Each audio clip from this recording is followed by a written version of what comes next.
This video is brought to you by Miracle Made. Go to trymiracle.com/Dan and use the code Dan for a special offer, and stay tuned after the video for more info.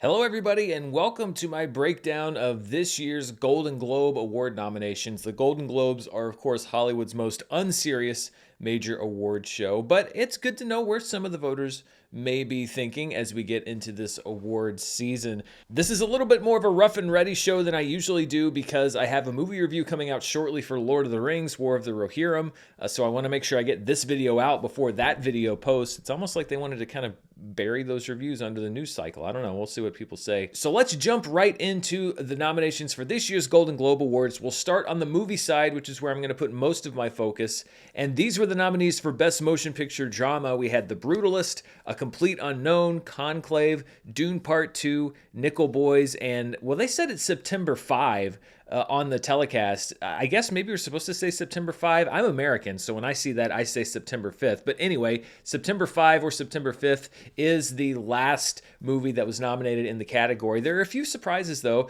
No nomination for Sing Sing in the Best Drama category. That's considered to be maybe a frontrunner at the Academy Awards. I've said before, the release on that film and A24 and how they positioned it, I'm not entirely sure they did it a whole lot of favors when it comes to the awards season. We'll see how it does going forward, but it's been very curious to me how A24 has treated Sing Sing.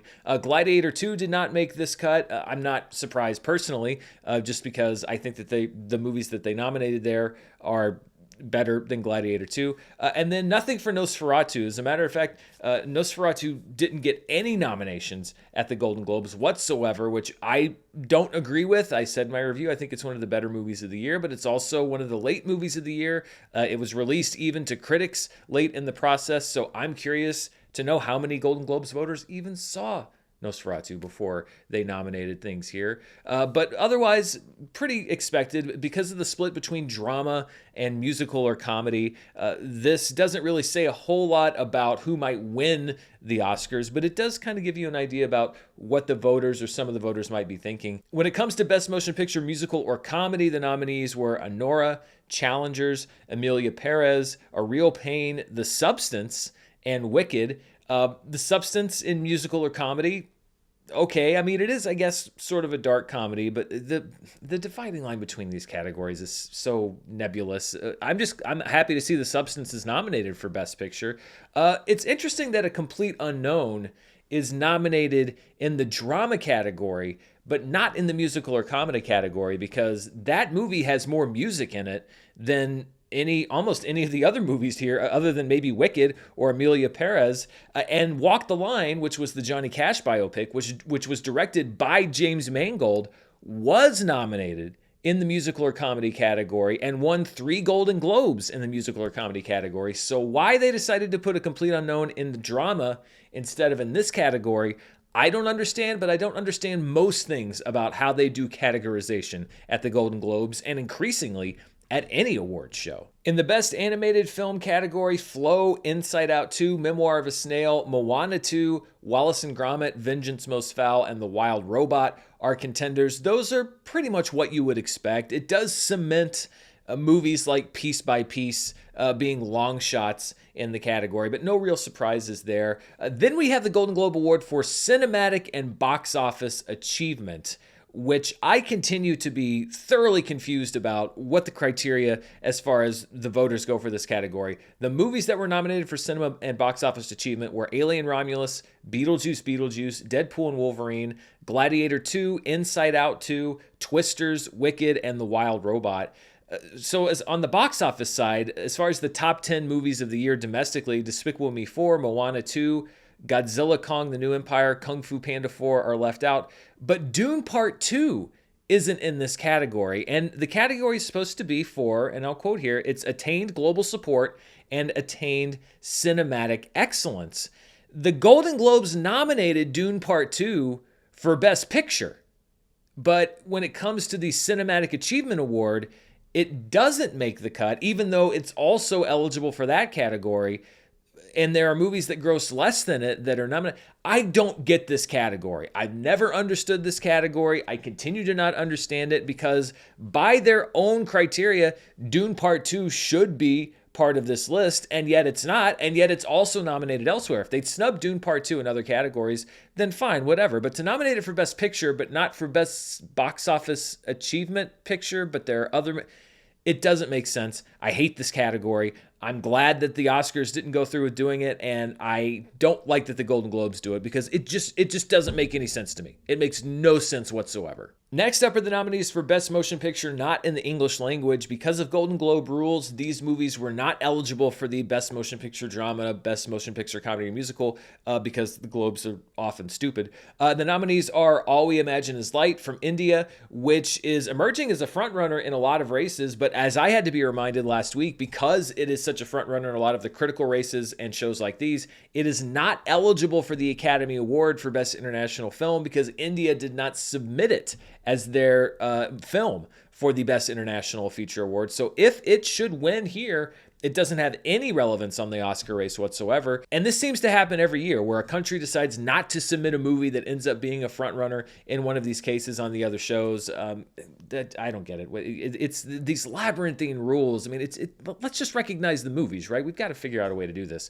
Emilia Perez from France, The Girl with the Needle from Denmark, I'm Still Here from Brazil, The Seed of the Sacred Fig from Germany, and Vermiglio from Italy are the other nominees.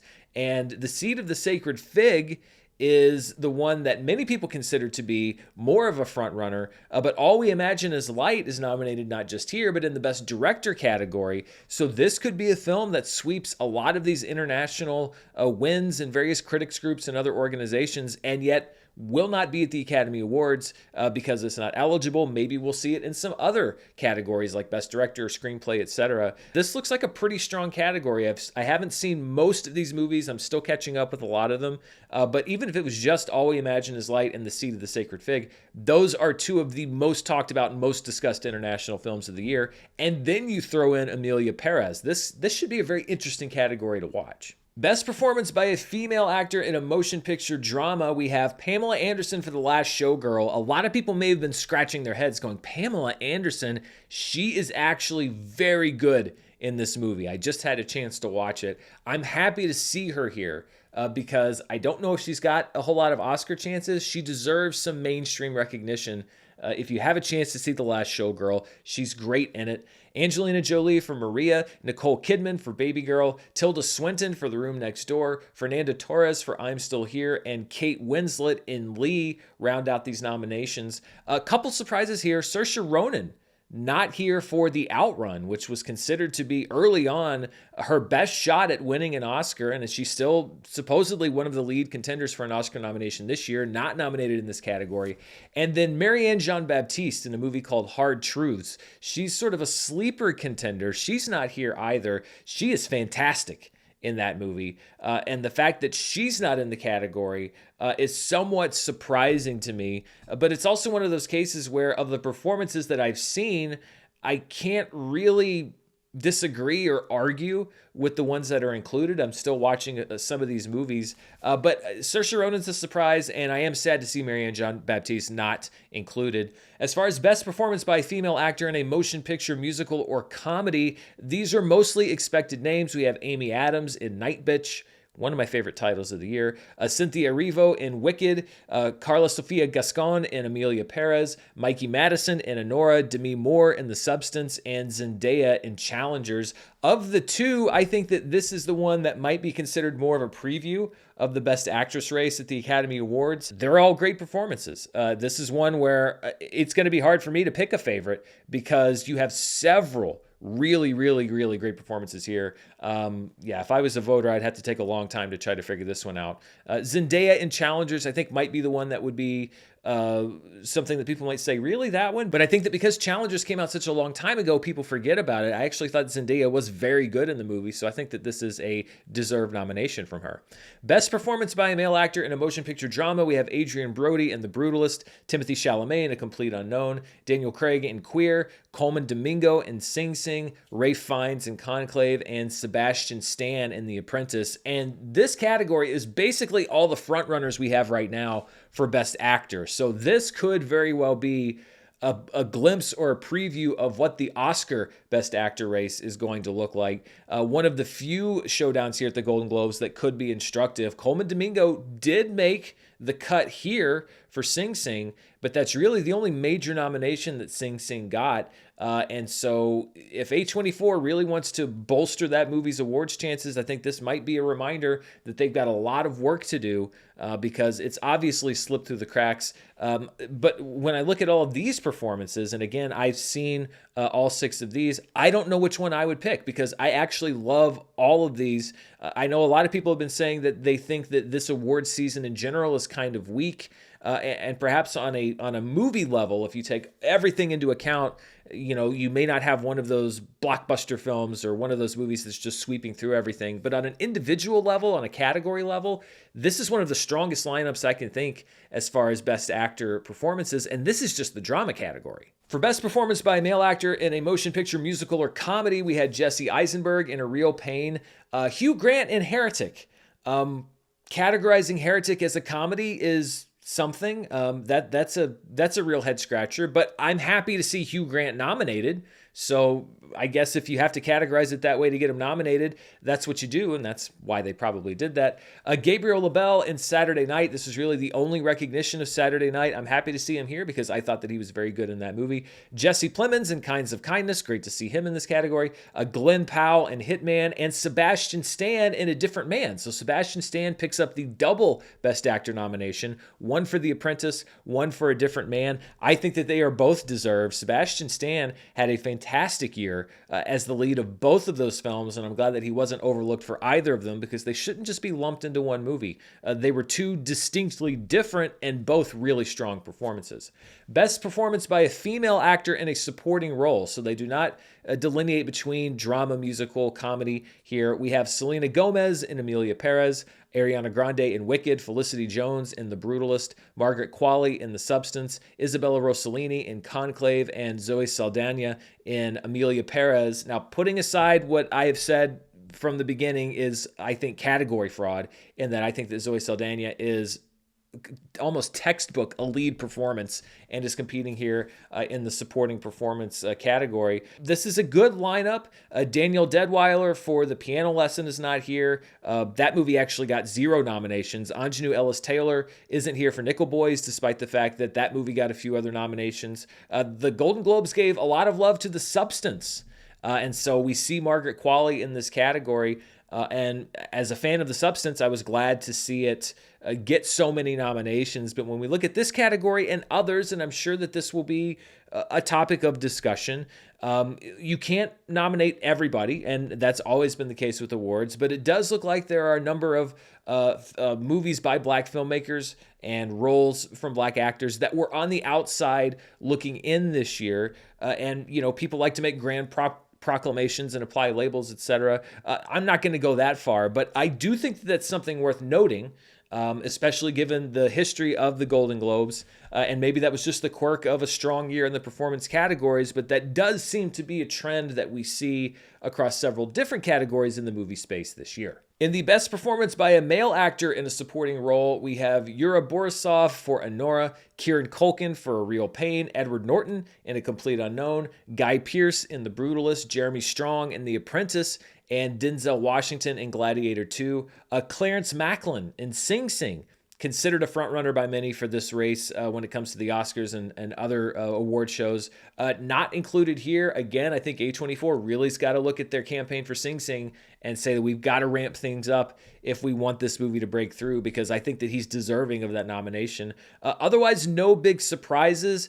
Jeremy Strong is interesting because The Apprentice is a movie that a lot of outlets and people around Hollywood, especially since the election, have kind of wanted to stay away from.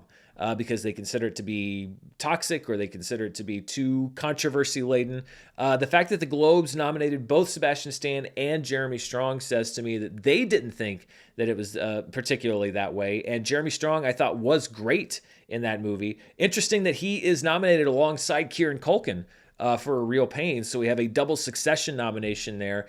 Kieran Culkin, another one, not quite as egregious as Zoe Saldana, but I would argue that he is a co-lead in A Real Pain, not a supporting actor. But much like the distinctions between musical comedy and drama, I think the distinctions between lead and supporting actor are just fading away, and it's whatever the studios decide gives them the best chance. So I could tear my hair out too late about it, or I could just accept it and look at the category that we have. That's a very strong category with a lot of very, very good performances. In the Best Director category, we have Jacques Audiard for Emilia Perez, Sean Baker for Anora, Edward Berger for Conclave, Brady Corbett for The Brutalist, Coralie Farja for The Substance, and Payal Kapadia for All We Imagine Is Light.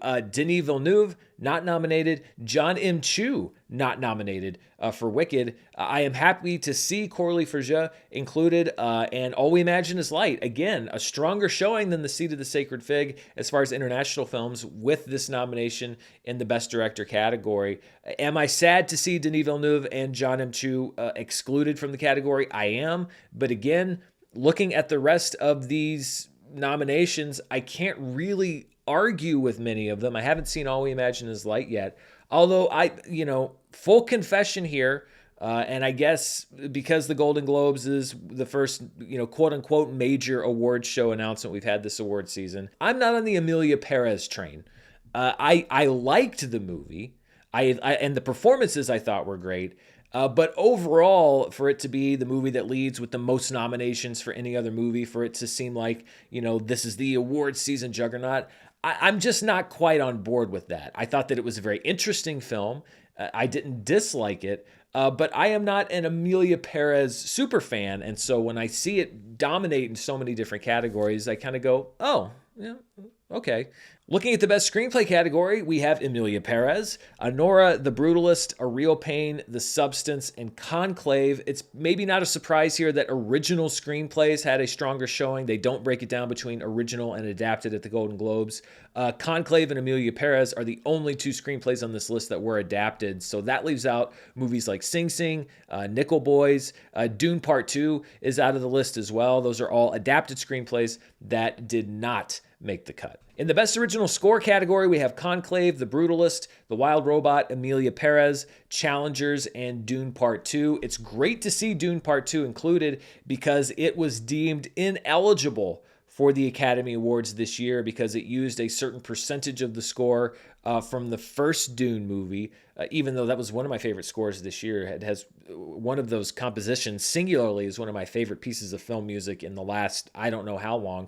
So it's good to see that it will at least contend for the Golden Globe. Otherwise, I'd say these are mostly the front runners. On a personal level, Nosferatu and The Room Next Door were two movies with scores that I would have put almost above any of these. And finally, we had the nominations for Best Original Song. That included songs from The Last Showgirl. Miley Cyrus is nominated in that category. Compress Regress from Challengers is nominated. Two songs from Emilia Perez, El Mal and Mi Camino, are nominated. Forbidden Road from the Robbie Williams movie Better Man is nominated, so he picks up a Golden Globe nomination. And then Kiss the Sky from The Wild Robot, also nominated here.